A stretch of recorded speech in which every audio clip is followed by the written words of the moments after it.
Seperti diketahui, sejak kecil kita pasti pernah mendengar berbagai macam kisah nabi dan rasul yang mempunyai sifat kebaikan dan keteladanan masing-masing. Terutama kisah 25 nabi dan rasul yang diberikan berbagai macam mukjizat oleh Allah SWT. Mulai dari Nabi Adam sebagai khalifah pertama, hingga Nabi Muhammad sebagai nabi penutup atau juga disebut dengan Khatamun Nabiin. Masing-masing nabi mempunyai pengalaman yang berbeda-beda pada masanya. Meskipun begitu, semua nabi memiliki sifat baik dan kebijaksanaan dalam menghadapi setiap ujian yang diberikan Allah.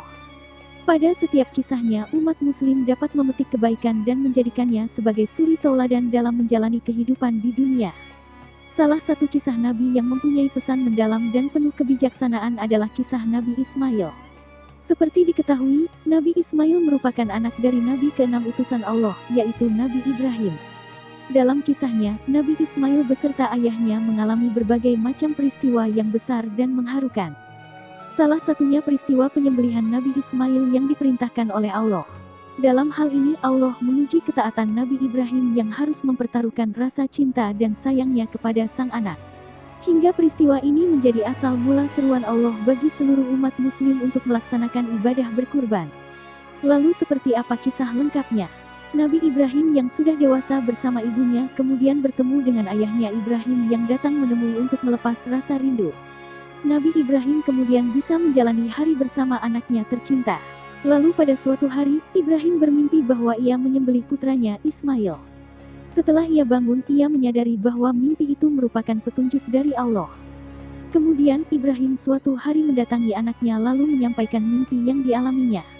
Dan Ibrahim berkata kepada Ismail, "Wahai anakku, sesungguhnya aku melihat dalam mimpi bahwa aku menyembelihmu. Maka pikirkanlah apa pendapatmu." Ismail menjawab, "Wahai ayahku, kerjakanlah apa yang diperintahkan kepadamu, insya Allah kamu akan mendapatiku termasuk orang-orang yang sabar." Kemudian, Nabi Ibrahim pun membawa Ismail ke Mina. Setelah sampai di sana, Ibrahim mengikat kain di atas muka anaknya agar ia tidak dapat melihat raut wajah sang anak yang bisa membuatnya terharu. Keduanya pun telah mempasrahkan diri dan menyerahkan diri kepada Allah. Setelah itu, Ibrahim mendengar seruan Allah, "Wahai Ibrahim, sesungguhnya kamu telah membenarkan mimpi itu. Sesungguhnya demikianlah kami memberi balasan kepada orang-orang yang berbuat baik. Sesungguhnya ini benar-benar suatu ujian yang nyata." Tidak lama setelah itu, malaikat Jibril membawa kambing besar dan meletakkannya sebagai pengganti Ismail yang akan disembelih. Dari peristiwa inilah kemudian turun perintah Allah bagi seluruh umat muslim untuk menunaikan kewajiban berkurban.